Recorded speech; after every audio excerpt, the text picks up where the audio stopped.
Oil and gas is not about the Western Cape, it is about South Africa. And you'll see an oil rig in the harbour right at the moment. How many more can we get in?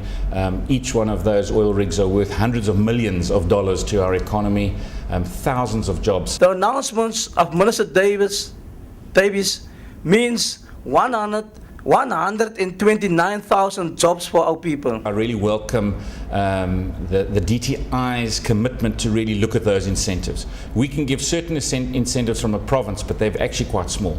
We've just heard and welcome the announcements by Rob Davies on really putting extra pressure on IDZ development through legislation, as well as the possibility of beneficiation, and he's actually even mentioned a number of 15 billion rand in this region. That forms part of that IDZ study. Up until now, IDZs in South Africa have started to take on a bit of shape, but I think we're nowhere near where they should be. We've got gas on the west coast in the Orange River Basin, and that's an energy source. We know the high risk at the moment. We've got two big massive coal power stations being built, but we know that between now and those coal power stations coming online, there is high risk of possible blackouts as the economy grows. We believe that gas forms a mix. So it's the IDZ looking at what are those advantages. We're spending 10 million rand at the moment on a study to see whether that's viable. The biggest space in the province, which is our economic core centre, is the city of Cape Town and its surroundings, and we call it the city region. And it really incorporates the city of Cape Town right up to where we are here today at Saldanha Bay. That's the economic engine. Takes 80% of our economy is generated in this region.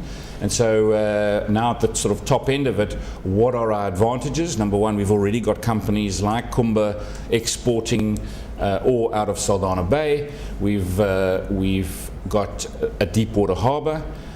So there are a lot of advantages. Now we need to say, what can we build on top of that? We've convinced national government to support us in a bid to investigate whether an IDZ is viable in this port region, because it's not only just the iron ore producers that are shipping out of this region, it's also the potential for the West Coast oil and gas industry. We believe that the Port of Cape Town and the Port of Saldanha, closely linked together, could be seen as a single activity, and how do we balance the two ports that give us an advantage. In 5 years' time, extra keys for delivering oil and gas, extra keys for perhaps beneficiation and supply of beneficiated goods, and perhaps we're also in discussion with other mining minerals to actually export out of this region.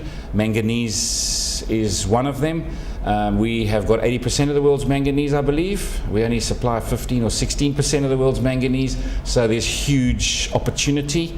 But that would mean big investment into the Saldanha line, extra looping. But I think they're all there, and I think that's what we want to see over the next year. We've got to become a little bit more bold and a little bit more aggressive as government, and really Transnet, I think, is the area we need to say, let's stop being too slow about it. Let's get aggressive. Let's invest some hard infrastructure money, and let's become far more efficient. We definitely need that in our ports and in our rolling stock. And the incentives we're building into the IDZ, or what we're actually doing, is looking at our competitive edges and our market competitive edges.